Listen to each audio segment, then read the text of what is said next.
नमस्कार और साक्षी news centre पर आप सभी का स्वागत है। प्रधानमंत्री नरेंद्र मोदी ने देश की राजनीति में परिवारवाद को सबसे बड़ी बुराई बताते हुए जनता से इसके खिलाफ उठ खड़े होने की अपील की।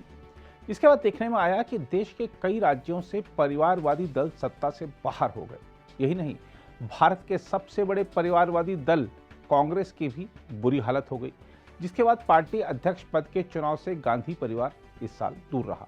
यही नहीं, हाल ही में शिरोमणि अकाली दल बादल ने भी पार्टी संगठन में बड़े सुधारों की घोषणा करते हुए एक परिवार एक टिकट नीति बनाने का ऐलान कर दिया। अब जम्मू कश्मीर के पूर्व मुख्यमंत्री फारूक अब्दुल्ला ने नेशनल कॉन्फ्रेंस के अध्यक्ष पद से हटने की घोषणा करते हुए कहा है कि अब नई पीढ़ी को जिम्मेदारी सौंपने का समय आ गया है। अब्दुल्ला के इस कदम की घोषणा के बाद व्यापक स्तर पर अटकलें लगाई जा रही हैं कि 85 वर्षीय फारूक अब्दुल्ला पार्टी संरक्षक की भूमिका निभाएंगे और उनके बेटे और नेशनल कॉन्फ्रेंस के उपाध्यक्ष उमर अब्दुल्ला अब पार्टी के नए प्रमुख बन सकते हैं। फारूक अब्दुल्ला ने कहा है, मैं अब अध्यक्ष पद के लिए चुनाव नहीं लड़ूंगा। इस पद के लिए चुनाव 5 दिसंबर को होगा। उन्होंने कहा, अब समय आ गया है कि नई पीढ़ी इस जिम्मेदारी को संभाले। श्रीनगर से लोकसभा के सदस्य फारूक अब्दुल्ला ने कहा है, पार्टी का कोई भी सदस्य इस पद के लिए चुनाव लड़ सकता है। यह एक लोकतांत्रिक प्रक्रिया है। हम आपको बता दें कि फारूक अब्दुल्ला पहली बार 1983 में नेशनल कॉन्फ्रेंस के अध्यक्ष बने थे। देखना होगा कि उनके बेटे इस पद के लिए चुनाव लड़ते हैं या किसी और नेता को अध्यक्ष बनाया जाता है।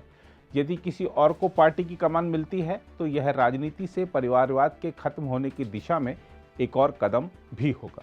लेकिन सवाल यह भी उठेगा कि यदि फारूक अब्दुल्ला पार्टी के अध्यक्ष नहीं रहेंगे और उनके बेटे भी पार्टी के अध्यक्ष नहीं बनेंगे तो अब्दुल्ला पिता पुत्र करेंगे क्या? पिछले दिनों फारूक अब्दुल्ला ने घोषणा की थी कि यदि जम्मू कश्मीर विधानसभा चुनाव से पहले केंद्र शासित प्रदेश का दर्जा समाप्त कर पूर्ण राज्य का दर्जा नहीं बहाल किया गया तो उनके बेटे विधानसभा का चुनाव नहीं लड़ेंगे। केंद्र सरकार यह साफ कर चुकी है कि पहले चुनाव कराए जाएंगे, उसके बाद पूर्ण राज्य का दर्जा दिया जाएगा।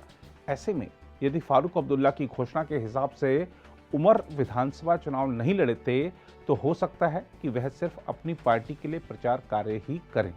यहाँ यह भी देखना होगा कि अब गुपकार गठबंधन का क्या होगा, जिसका गठन फारूक अब्दुल्ला की पहल पर ही किया गया था। इस गठबंधन में जम्मू कश्मीर की कई पार्टियां शामिल हैं। इस गठबंधन का उद्देश्य जम्मू कश्मीर में अनुच्छेद 370 और 35A की वापसी कराना है। लेकिन इस गुपकार गठबंधन में भी जिस तरह मतभेद समय समय पर सामने आ रहे हैं, उससे इसके भविष्य पर सवालिया निशान लग गए हैं।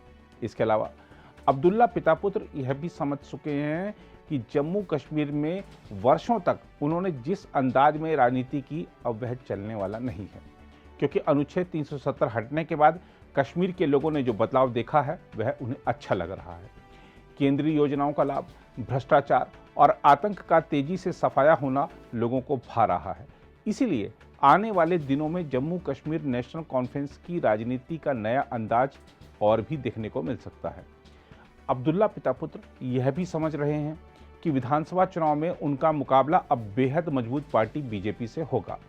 बीजेपी ने जम्मू के अलावा खुद को कश्मीर घाटी में भी जिस तरह मजबूत किया है, उससे घाटी के सियासी दलों की बेचैनी बढ़ना स्वाभाविक है। इसके अलावा इस बार पीडीपी से अलग हुई जम्मू कश्मीर अपनी पार्टी, कांग्रेस के पूर्व नेता गुलाम नबी आज़ाद की पार्टी आदि जैसे कुछ नए दल भी मैदान में हैं। इसीलिए अब्दुल्ला पिता पुत्र अपनी पार्टी पर उठने वाले हर सवाल का जवाब पहले ही तैयार कर लेना चाहते हैं। अब्दुल्ला पिता पुत्र अपनी पार्टी को नया रंग रूप देने की कोशिश कर रहे हैं। इसीलिए चुनाव से पहले उनकी ओर से कुछ और चौंकाने वाले कदमों की घोषणा कर दी जाए तो कोई आश्चर्य नहीं होना चाहिए। बहरहाल जम्मू कश्मीर की जनता समझदार है। आज पंचायत और डीडीसी प्रतिनिधियों के माध्यम से जिस प्रकार विकास के बयार गाँवों, कस्बों और शहरों तक पहुंची है, वह देखकर लोगों को एहसास हुआ है कि उन्हें अब तक कितना ठगा गया और लूटा गया। जम्मू कश्मीर आज नए पथ पर चल रहा है और देश के साथ कदम से कदम मिलाकर आगे बढ़ते जाने का संकल्प सिद्ध करने का प्रण ले चुका है।